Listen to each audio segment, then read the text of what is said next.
Bom, Já tudo bem estava por aí? conversando com o pessoal já. Não, eu estava tentando entrar aí, mas acho que a conexão, não sei, alguma conexão não estava boa. Você está bem aí? Tô, aqui tá tranquilo. Inclusive, eu queria perguntar Você para as está meu... pessoas se estão ouvindo direitinho. Eu acho que eu vou colocar o fone. Isso. Eu coloquei o fone que acho que é melhor. É, isso, Pelo menos não dá muito eco aí para você. Isso. isso. E aí, doutor Eduardo do Bom?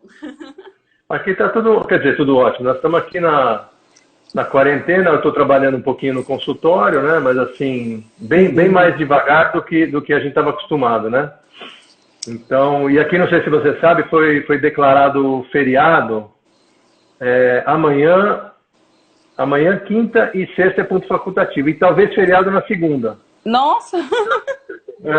Não, porque eles descobriram que o pessoal nos finais de semana eles ficam mais em casa, você entendeu?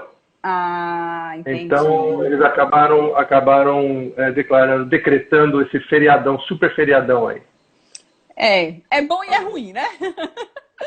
É bom, é bom. É bom e é ruim, é bom e é ruim, mas assim, acho que é melhor do que no segundo semestre voltar a ter feriado de novo, né? Seria até meio absurdo, né? É Todo, verdade. tanto tempo sem trabalho, sem comércio, tudo fechado, né? E você tá bem aí? Tá tudo tranquilo, tudo na Você paz tá, aqui. você tá em Teresina, né? Na verdade, eu sou de Teresina, moro em Teresina, mas em decorrência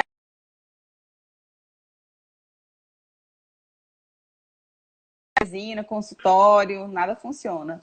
Então, eu dei um tempinho aqui, até para dar uma estudada nas minhas coisas. Fico mais. Desculpa, cortou um pouquinho. Eu Tá acho que. cortando um pouquinho. Voltou? Voltou. Você falou que você tá onde? Eu tô no interior do Piauí. Tô passando Ah, uns tá bom, dias tá bom, aqui tá na bom. casa dos meus pais. Ah, legal, legal, legal. Que Então, bom. vamos lá, o nossa conversa. Primeiro, eu queria agradecer por ter aceito o convite de vir falar um pouquinho aqui para as pessoas que seguem a minha página. É um assunto que sempre estão pedindo. Fala de ejaculação precoce, fala de disfunção. Enfim, tem coisas que competem à fisioterapia, tem outras coisas que não. As pessoas perguntam muito sobre medicamento, sobre outros tipos de terapias que não fazem parte da fisioterapia. Embora a gente Sim, sim. conheça um pouquinho, mas a gente não está no assunto para estar falando, né, com autonomia. E eu fiquei muito feliz por você aceitar o convite, poder vir compartilhar um pouquinho aqui com a gente. E eu queria que você se apresentasse para o pessoal aqui, saber Tá bom. falando. Tá travando um pouquinho aqui. Não sei se para você aí É, tá. tá travando um pouquinho também. Não sei se a minha conexão é a tua, ou as duas, né? Bem, bem, primeiro eu agradeço muito também o convite. Eu sempre gosto de poder ajudar as pessoas, conversar, e a gente tem que usar esse canal aqui que é muito dúvidas. E basicamente eu sou um urologista, né? Sou médico, fiz a residência médica em urologia geral. E depois acabei indo para os Estados Unidos na década de 90 e me especializei em medicina sexual. Na verdade, mais a sexualidade masculina. Fui para um grande centro em Boston,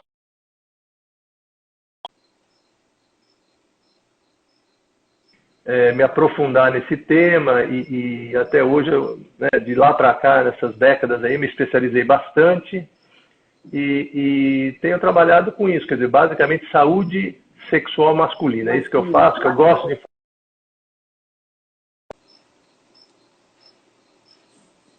da minha área que fazem os dois, né? Mas eu não tive tempo ainda de cuidar das mulheres. Nada contra, mas as mulheres também precisam de respeito e de cuidado médico na área sexual. Sim, de fato. E a sexualidade, ela é muito importante. As Sem pessoas, às dúvida. vezes, Paulo, elas tendem a erotizar.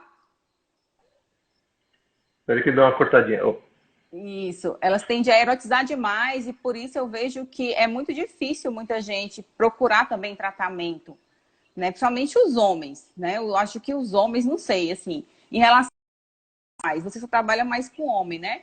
Mas na minha visão, eu acho que os homens, eles tendem a procurar menos.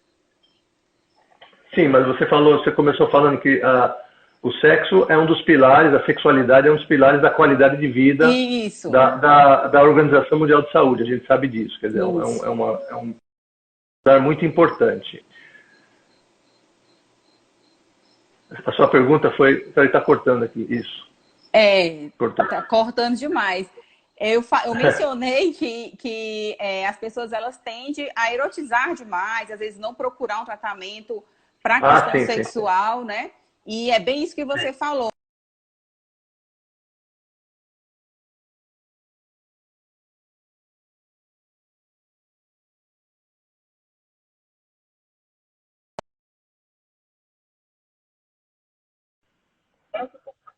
É a história que eu falo da erotização.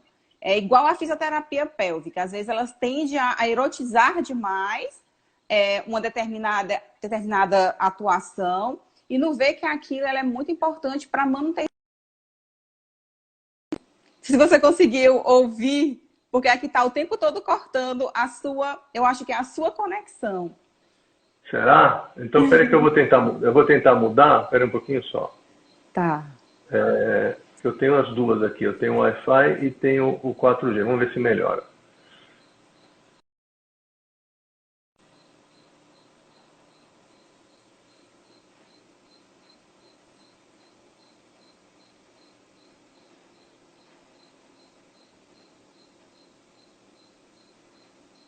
Agora travou de vez. Eu não E sei para agora? você.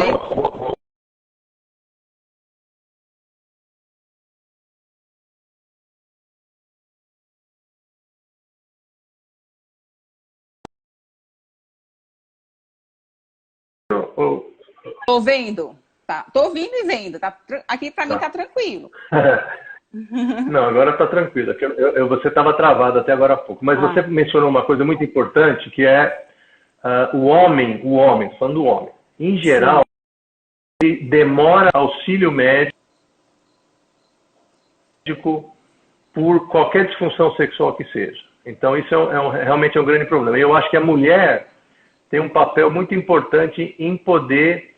a mulher, quando eu falo assim, a parceira ou parceiro, no caso, mas no papel de tentar empurrar o parceiro para o médico, entendeu? De colaborar nesse problema sexual do parceiro dela. Porque tem algumas mulheres, por incrível que pareça, que chegam até a humilhar o parceiro, sabe? E na minha frente, eu dou bronca na mulher. Claro que eu dou uma bela bronca na mulher, porque é uma coisa muito absurda. O homem está com uma disfunção sexual, seja uma dificuldade em manter a ereção, uma diminuição da libido, e para ele compartilhar isso com a parceira, às vezes é muito difícil. Tem muito homem que é fechado.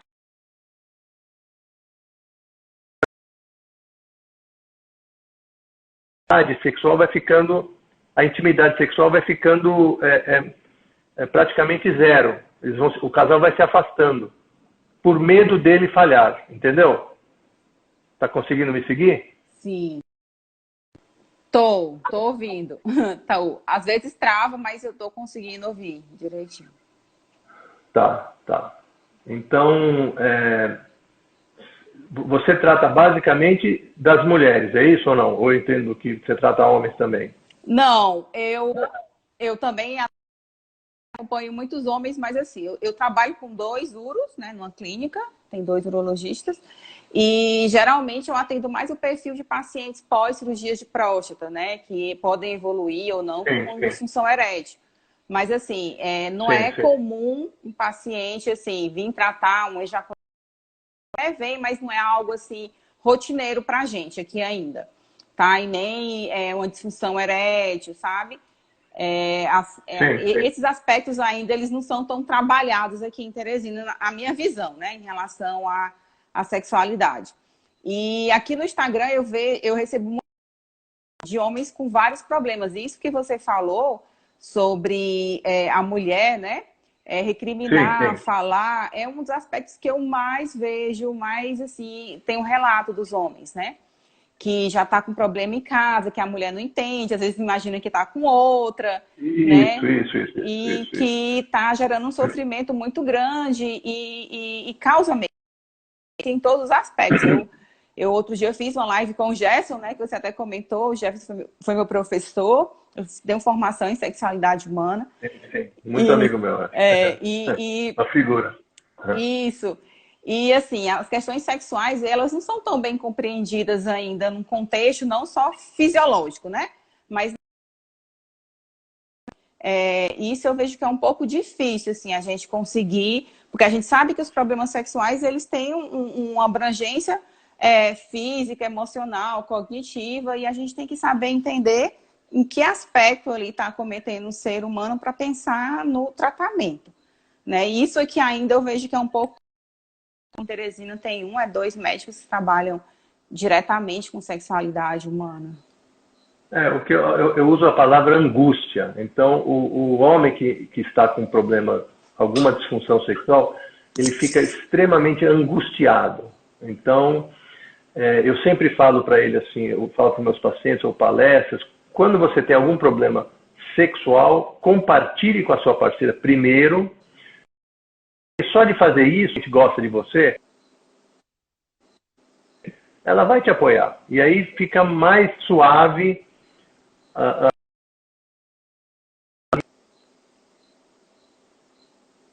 minha clínica, o que não é fácil também. E eu até falo para ele assim, é bom você participar para a sua parceira que você não está legal, seja emocionalmente ou seja fisicamente, porque ela é sensível, qualquer mulher é sensível. A primeira coisa que ela vai achar, se ele está falhando, é porque ele não tem desejo por ela. Isso. Ele tem desejo por outra coisa. Então, algum problema. É mais comum. Seja, como eu falei, seja emocional ou seja orgânico. Tá? Falando nisso, eu acho que vale a pena a gente entrar no assunto de disfunção erétil, vamos dizer assim. Isso. Então, vamos ver hoje 2020, né, qual que é a causa de disfunção erétil?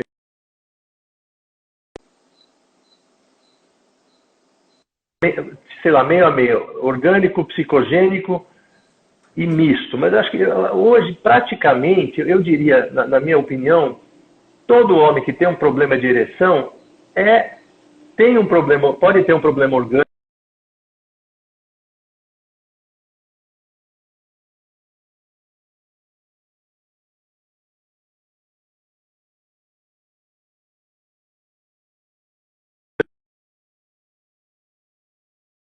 Emocionalmente. Concorda comigo? Concordo plenamente. Tá falhando, mas eu estou conseguindo ouvir. É uma pena, viu? Porque não sei se... Eu já mudei aqui. E não sei se é o seu aí também. Pode ser o seu, não pode? Pode, só que assim, o meu, quando eu tô nos dois. No 4G e no Wi-Fi. Quando um falha, o outro entra. Não, eu também entrei, eu estou nos dois também aqui. Por isso que eu estava só no 4G, agora eu estou nos dois. Mas tudo bem. Então, a disfunção erétil hoje, assim, eu divido em faixa etária. Primeiro que é uma disfunção sexual muito prevalente, né? Você sabe que a Carmita Ábido, que é uma psiquiatra que atua nessa área, ela já fez uma pesquisa, ela achou 46% dos homens têm algum problema de ereção. Então, é praticamente metade dos homens. Isso de várias faixas etárias. Mas é lógico, Carol, que se você for segmentar essa estatística por faixa etária, os homens acima de 50 anos têm maior chance de ter problema de ereção. Tá? Eu costumo dizer muito simplesmente, assim, é uma frase, um pensamento bem simples para o meu paciente, que o pênis ele funciona como um vaso sanguíneo. Então, tudo que faz mal para um vaso sanguíneo, tudo que faz mal para a circulação, vai fazer mal para a sua saúde sexual, para a sua ereção. Por exemplo, um diabetes, uma hipertensão arterial, um sedentarismo, cigarro, obesidade, tudo isso daí é fator de risco. E a idade, na verdade, a idade é fator de risco para tudo, praticamente. Né? Então, e para a ereção também não é diferente. O homem que vai envelhecendo, ele pode ter mais problemas de ereção, até porque os vasos sanguíneos também estão ficando mais velhos, os nervos, o próprio músculo peniano está ficando mais velho. Então, a gente costuma falar, acima de 50 anos, a maior parte dos pacientes tem algum problema físico, orgânico, tá? Sim. E nos pacientes mais novos, você tem esse hábito de atender os pacientes mais novos com também, Sim. E no início da vida Sim. sexual, com disfunção? Sim. Eu atendo bastante jovem, e o jovem, ele vai com uma característica diferente, assim, ele entra no consultório extremamente ansioso, ele já me cumprimenta com a mão suando, e ele acha que ele é o único no planeta. Ele falhou com a namorada, sei lá, 25 anos, 27 anos, falhou com a namorada, falhou 2 vezes, falhou 3 vezes, e ele acha que eu nunca vi isso, não. Muitas vezes eles perguntam, se eu já vi um caso como o meu? E eu falo, você é uma gota no oceano. Eu vejo todo dia homens jovens que falham. Mas aí, cara, o homem jovem não é orgânico, não é físico. Sim. Ele tá ansioso demais. A maior causa de falha sexual, disfunção erétil no homem jovem é ansiedade de desempenho. Ele quer satisfazer a parceira, ele quer mostrar para ela, para a namorada, para a esposa, que ele a ama, então ele acaba ficando tão ansioso que acaba saindo na corrente sanguínea vários neurohormônios que acabam produzindo a detumescência peniana. Então ele não consegue ereção, ele fica travado, literalmente. Então, a mania de performance, né? Exatamente. É a ansiedade de desempenho, que além de causar disfunção erétil, em muitos homens, a gente pode falar a seguir, causa também ejaculação precoce. Também a gente pode falar adiante assim. Mas eu acho que o jovem em geral, o que eu recomendo é que procure um especialista, uma médica, uma psicóloga especializada na área sexual. Sim. Então, essa pessoa tem que tirar o foco do pênis, as psicólogas sabem muito bem disso. Então, tem que tirar o foco do pênis, da ereção peniana e tentar jogar o foco em outra coisa, no afeto, no romantismo e etc. e tal. Mas, assim, eu não gosto de prescrever medicamentos para a ereção para os jovens, tá? Eu adoro os medicamentos orais aí, o Viagra, o Cialis, o Levitra, são excelentes produtos. Eu prescrevo muito, participei das pesquisas lá atrás, nos lançamentos, né? Como eu te falei, eu estou nessa brincadeira já faz mais de 25 anos, muito tempo. Não me chama de velho em público aqui. Ó, há mais de 25 anos, então, mas o problema de você prescrever medicação para ereção, para jovem, é que ele pode criar o hábito de precisar daquele remédio, entendeu? Sim. É como você, por exemplo, você fala assim, eu tive uma noite de insônia, vou tomar o Zolpidem, vou tomar um sonífero aí. Não é legal você tomar, porque você pode na verdade o sonífero é até diferente, ele pode causar dependência química. O Cialis e o Viagra não causam dependência química, mas eles podem criar o hábito. Então, o que acontece às vezes? Chega rapaz lá com 30 anos, 32, que já usam Viagra há muitos anos. Mas eles não têm nada orgânico, eles não tiveram tempo de ter problema orgânico. Mesmo que ele tenha uma pressão alta, tenha um diabetes, não teve tempo, entendeu? Ele é muito jovem, o pênis é jovem. Então, eu não recomendo que ele use esse remédio. A não ser em situação muito emergencial.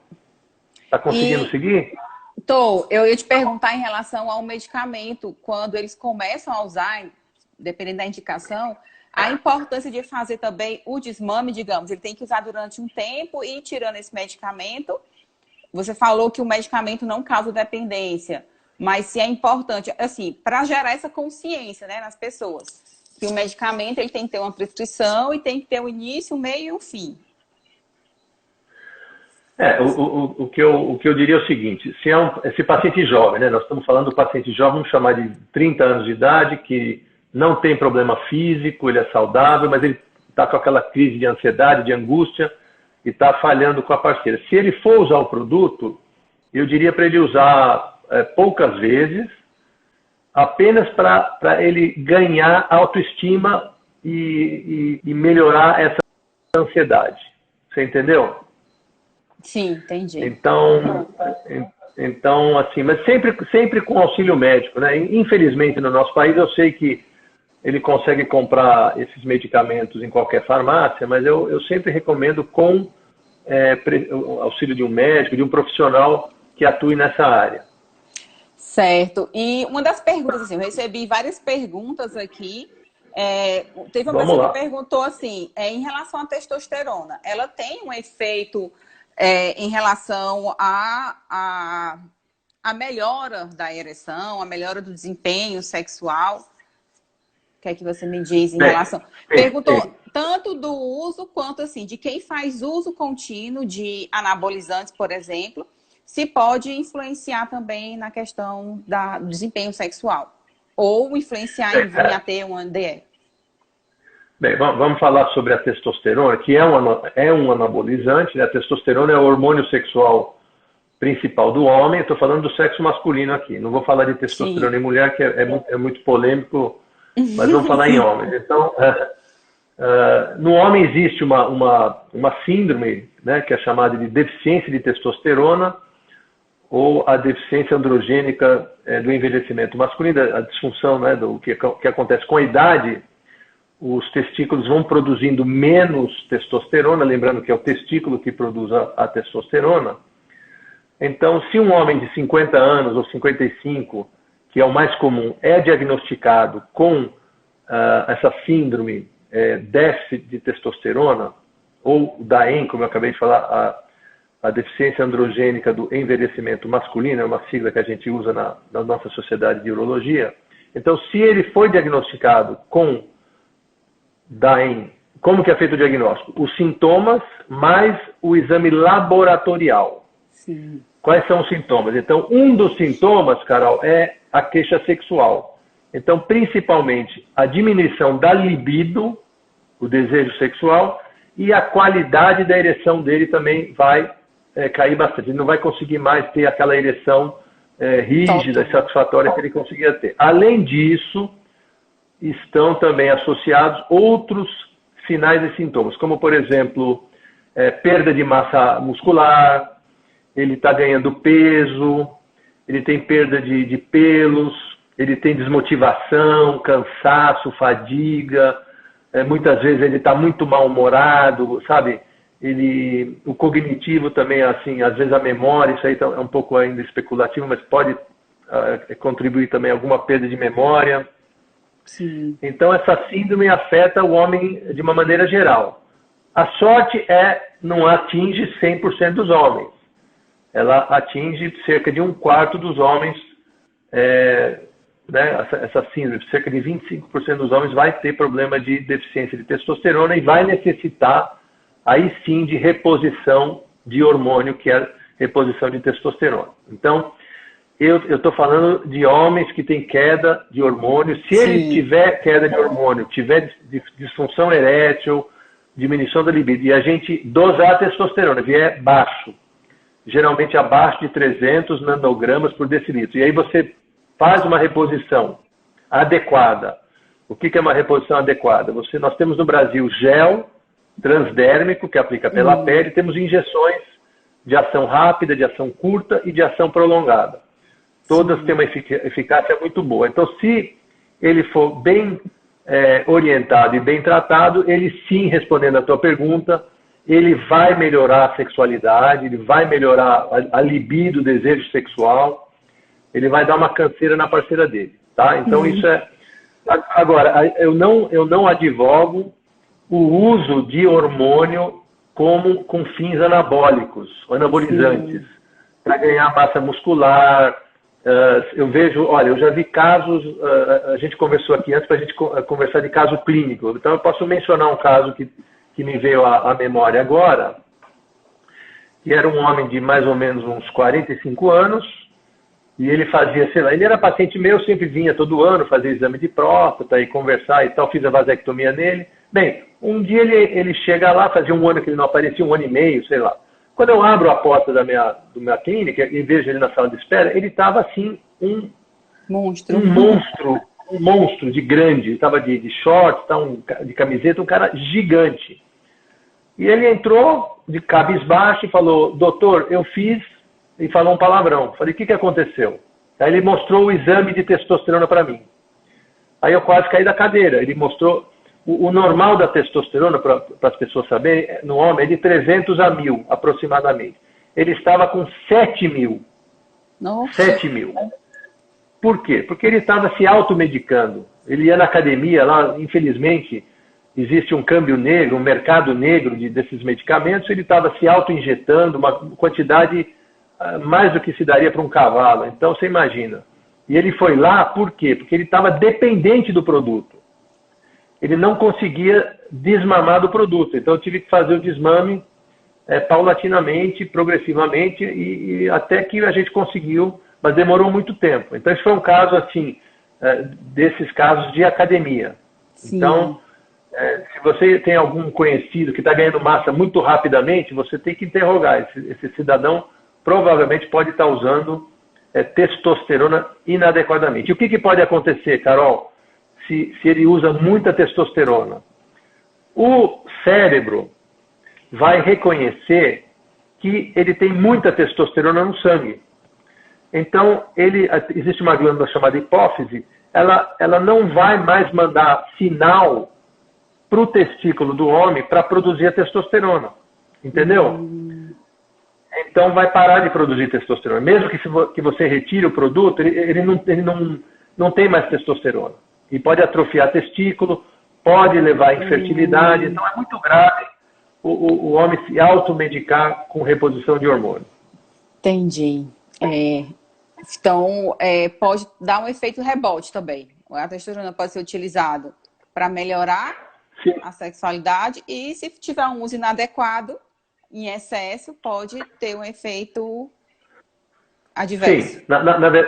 Sim. Sim. Na verdade, assim, se é esse homem de 50 e poucos anos que precisa do produto, o testículo dele produz testosterona, mas produz em quantidade não suficiente. Sim. Então, esse homem vai precisar de reposição hormonal para o resto da vida. Você entendeu? Uhum. Mas é uma reposição com uma quantidade pré-definida, que vai fazer bem para ele. Não vai fazer mal para ele. Você entendeu? É mais ou menos o análogo na mulher pós-menopausa.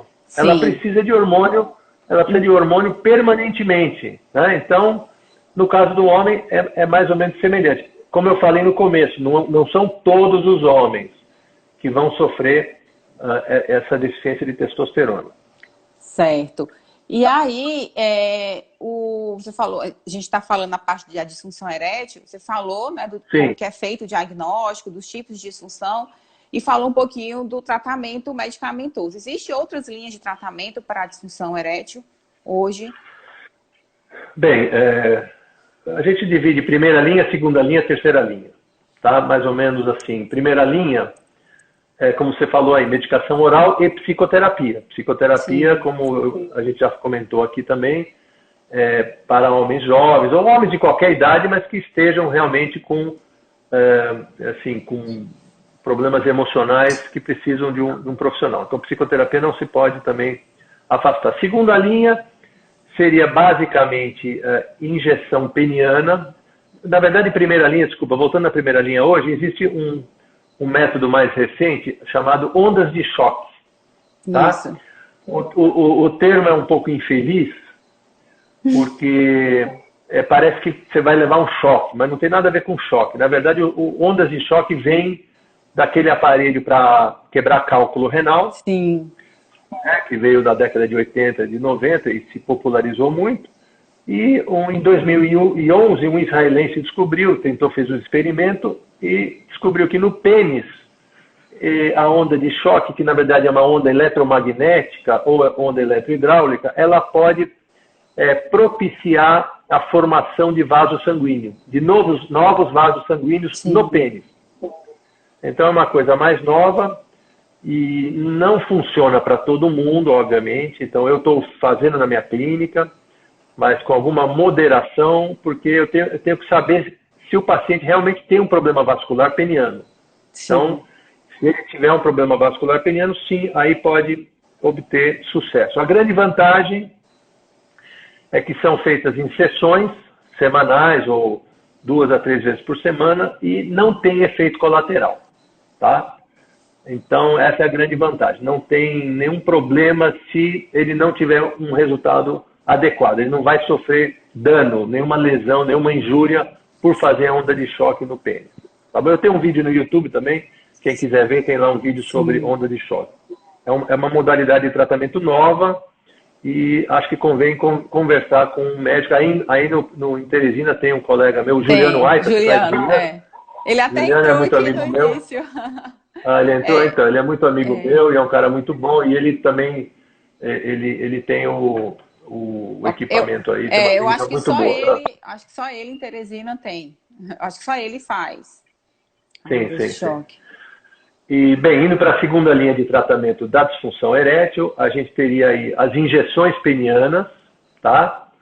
Que também, no primeiro momento, as pessoas se assustam, né? Puxa, doutor, uma injeção no pênis, doutor, isso é uma loucura. Não, na verdade, é uma injeção, uma seringa, uma injeção, uma agulha igual que se usa para diabetes, e eu ensino o paciente a se auto-aplicar, e toda vez que ele for namorar, ele vai se auto-aplicar e é um sucesso, Carol. Eu posso dizer que é um sucesso. Eu uso isso desde antes do Viagra e é um sucesso. Por quê? Porque os homens têm uma ereção química, é uma ereção quimicamente induzida, mas é uma ereção muito boa, muito rígida e pode durar por 30, 40, 50 minutos, mesmo que ele tenha uma ansiedade, que ele tenha algum mau pensamento, vai funcionar da mesma maneira.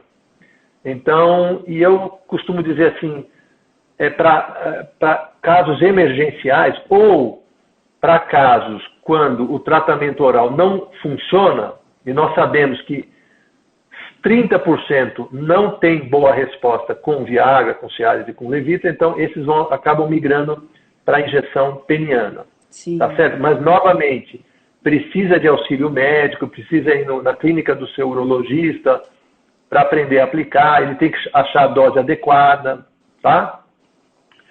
Mas é um sucesso. É um sucesso. Além disso, na terapia de segunda linha, tem, aqui no Brasil não é popular, chama bomba de vácuo. Eu já ia te perguntar se você acredita nos efeitos da bomba. Então, para disfunção erétil, até pode funcionar. Então, para as pessoas saberem, bomba de vácuo, pode até botar no Google, mas de qualquer maneira é um equipamento onde tem um cilindro. Então, aqui é o cilindro, vai colocar o pênis dentro do cilindro e apertar contra o osso pubiano. Sim. E esse cilindro tem uma conexão a uma bombinha e vai fazer um vácuo no pênis, trazer sangue para dentro do pênis. Então, é uma ereção artificial. Sim. Tá? Alguns homens ainda usam. Nos Estados Unidos é mais popular, mas no Brasil é muito difícil, até porque é muito desengonçado, ele vai ter que falar para a parceira, espera um pouquinho, eu vou usar a bombinha. O que se fala da bomba, e aí eu diria que é muito falatório, sem evidência científica, é de que a bomba de vácuo aumentaria o pênis. Mas não vai aumentar o pênis. Não Isso é uma inverdade. Pode aumentar naquele momento. Tá? Existem algumas situações, Carol, que a gente se indica a bomba de vácuo para tentar impedir uma atrofia do pênis, mas aí seria em casos muito especiais, quando, por exemplo, o paciente teve uma prótese, a gente pode falar de prótese daqui a pouco, teve uma prótese, teve uma infecção da prótese e precisou remover a prótese, que é uma coisa dramática, mas pode acontecer. E aí sim eu peço para ele usar essa bomba de vácuo para impedir uma atrofia peniana. Outra situação que eu peço, você falou que trabalha numa clínica que tem urologista, que opera de próstata, não é isso? Então, para os homens que operaram da próstata e os cirurgiões têm certeza que mantiveram os nervos do pênis, você pode indicar bomba de vácuo, junto até com a injeção peniana, para o paciente manter o pênis funcionando até os nervos voltarem a funcionar. Porque quando acontece essa cirurgia, os nervos podem ficar dormentes por um período. Então, nesse período que pode ser de 5, 6 meses, seria bom deixar o pênis funcionando, voltando a oxigenar, como você falou bem. Então, seria uma outra indicação para a bomba de vácuo. Tá? A gente até que na clínica, a gente indica muito. Na verdade, assim, eu vejo que é uma indicação aqui, pelo menos, mais da fisioterapia mesmo. E a indicação é mais nesse objetivo, assim, não é nem de promover uma ereção para relação sexual, nem nada. É mais nesse objetivo mesmo de melhorar a oxigenação ali, quando esse paciente está no processo também da fisioterapia. É mais nesse aspecto. A bomba de vácuo, né? Isso, a bomba. Não, perfeito. Outra coisa que existe de segunda linha seria uma coisa que também é pouco usada, seria um medicamento intrauretral.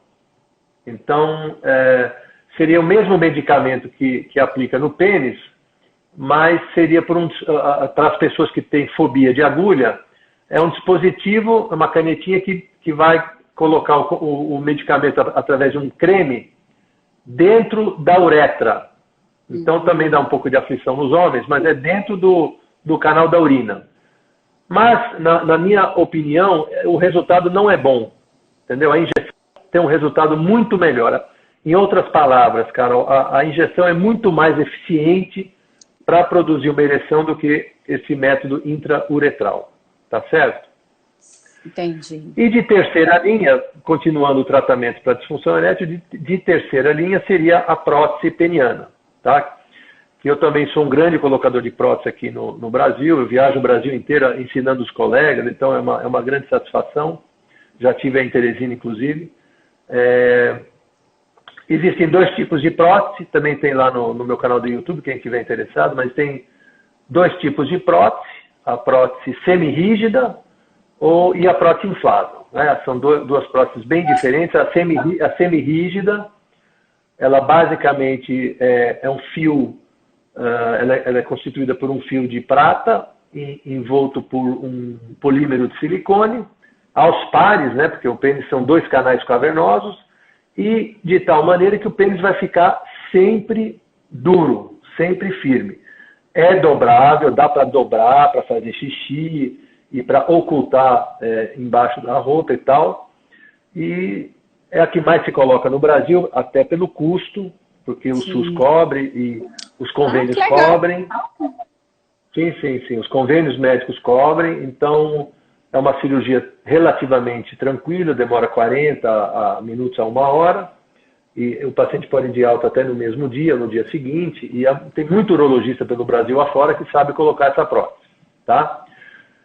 A outra prótese, que é a prótese inflável, é uma prótese mais sofisticada, e como o nome diz, ela é constituída por 3 dispositivos, né? Por 3 partes, eu digo.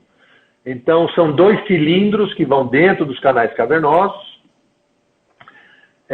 uma bombinha que vai dentro da bolsa testicular, dentro do saco do paciente, e uma terceira parte que é um reservatório, que geralmente é de 100 mililitros, que vai dentro do abdômen. Mas é tudo oculto, né? Eu estou falando aqui, parece que é um brutamonte. Não, está tudo oculto no corpo do paciente, o paciente ficar nu na frente de qualquer pessoa, ninguém vai perceber. Essa é a grande vantagem, é bastante ocultável e bem disfarçado. Eu lembro que uma vez eu postei um vídeo, eu estava num congresso, eu postei um vídeo aqui dessa prótese, né? E muita gente ficou perguntando o que era, né? Eu acho que as pessoas nunca nem ouviram falar em prótese de pênis. E existe. Sim. Não, existe e é muito utilizado. E eu diria para você que é um sucesso também, porque você tem que pensar, como eu falei aqui didaticamente, esse homem que está colocando uma prótese, ele já tentou tudo. Tudo, isso. Ele já tentou comprimido, ele já tentou injeção, e não se adaptou ou não teve boa resposta, e aí ele foi para a prótese e está muito satisfeito com a prótese. Então, e as pessoas perguntam, é uma curiosidade para mim. Primeira coisa, se a prótese aumenta o pênis. Então, não aumenta o pênis. A prótese apenas vai dar a rigidez necessária para o homem manter uma relação sexual satisfatória. Não tem nenhuma finalidade de aumentar o pênis. Tá? Às vezes eu atendo pacientes jovens lá, que vão lá querendo uma prótese para aumentar o pênis. Fala, isso não existe. O seu pênis é desse tamanho, a prótese não vai aumentar. Tá? E eu acho que a prótese, assim, ela tem complicações? Claro que tem. Não, eu ia falar uma outra coisa que agora que eu lembrei, que é muito importante também. Muito homem e mulher me pergunta assim, mas o meu marido, ele vai ter sensibilidade, ele vai ter tesão, ele vai ter orgasmo com essa prótese? Então, a resposta é sim. Ele vai ter o mesmo... Porque o desejo está aqui, né? A gente sabe que o desejo está aqui. Isso. Está aqui em cima, não está lá embaixo. Então, ele vai ter desejo, ele vai ter vontade, ele vai ter excitação. Inclusive, a prótese, o sangue fica... Quando ele estiver excitado, o sangue fica em volta da prótese. Então, ele vai ter orgasmo. Então, normalmente. Então, isso é muito bom a gente falar aqui para as pessoas saberem disso, tá? Certo. Ou seja, resumindo, disfunção erétil. Existe tratamento psicoterapêutico, existe tratamento medicamentoso, existem os aparelhos que podem ajudar, e se nada der certo, ainda tem a prótese. Então, ou seja, né? Existem várias linhas aí de tratamento que dá possibilidade para esse homem e ele continuar tendo uma vida sexual. Sem dúvida, sem dúvida. Eu acho que a frase é o seguinte, olha, disfunção erétil tem tratamento, ponto final. Procure um profissional que ele vai te ajudar. Eu acho que o grande erro do profissional de saúde, Carol, que a gente debate muito isso, é o profissional não perguntar em uma consulta médica como está a vida sexual dele. Sim. Isso serve para as mulheres também, para quem atende mulher. Então, por exemplo, o homem foi lá porque ele estava com um problema de cálculo renal. Mas eu, como urologista, preciso perguntar para ele como está a sua vida sexual, né?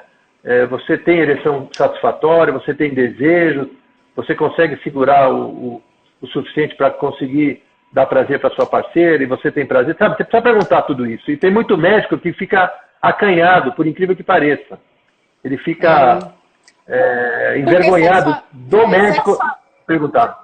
Sexualidade ainda é um tabu para muita gente, né? Então, eu vejo isso também, né? Dos pacientes no consultório, até aqui, assim, no Instagram, se informar, né? Mas eu vejo que as pessoas ainda, elas têm muita vergonha, assim, elas têm por trás de um telefone, de mandar uma pergunta, muitas vezes de uma forma anônima, porque não tem coragem de ir no médico, de expor seu problema, sabe? Eu vejo que ainda também é muito isso, tanto do pessoal, dos pacientes e dos profissionais também, de entender, até de saber conduzir um tratamento também, né? Porque eu acho que não é todo mundo. Mas você sabe que, Carol, isso aí é um pouco da nossa cultura, né? Um pouco da nossa cultura. Eu jamais esqueço, pra você ter uma ideia, vou te falar uma coisa. Quando eu estava nos Estados Unidos, isso, como eu disse, já faz mais de 25 anos, eu estava fazendo a minha especialização, uma coisa me marcou muito. Quando o paciente ligava para marcar uma consulta com o médico, que era o meu chefe lá, a secretária já perguntava, qual que é o seu problema? E ele falava, ejaculação precoce, problema de ereção, eu estou impotente. E ela escrevia na ficha lá do paciente. Então, era uma coisa que eu como latino, eu falei assim, isso aqui no Brasil não quer funcionar. Porque o paciente ia ficar extremamente constrangido. Aqui no Brasil eu sei que jamais funcionaria. Então, mas por isso que eu digo, é uma coisa de cultura, nossa cultura, mas está melhorando, viu? Está melhorando. Eu acho que, a mídia ajuda muito. Hoje em dia, eu acho que a divulgação de problemas sexuais tem sido maior, claro, tem sido muito maior, né, de anos para cá. Sim. Então, eu acho que isso ajuda muito, isso aqui que você está fazendo, que a gente está fazendo, e mesmo os congressos e palestras que a gente dá por aí, a gente acaba ajudando muita gente. Isso. Deixa eu te falar aqui 2 perguntas que mandaram, que é em relação à disfunção, né? Vamos Aqui lá. a primeira. Um homem diabético hipertenso com quase 70 anos. Como explicar para esse homem ter ereção? Como explica, eu acho? Explica esse homem ter ereção diárias. Então, acho que aqui esperava que ele não tivesse e ele está tendo. Bem, não, então, a pessoa está reclamando, né?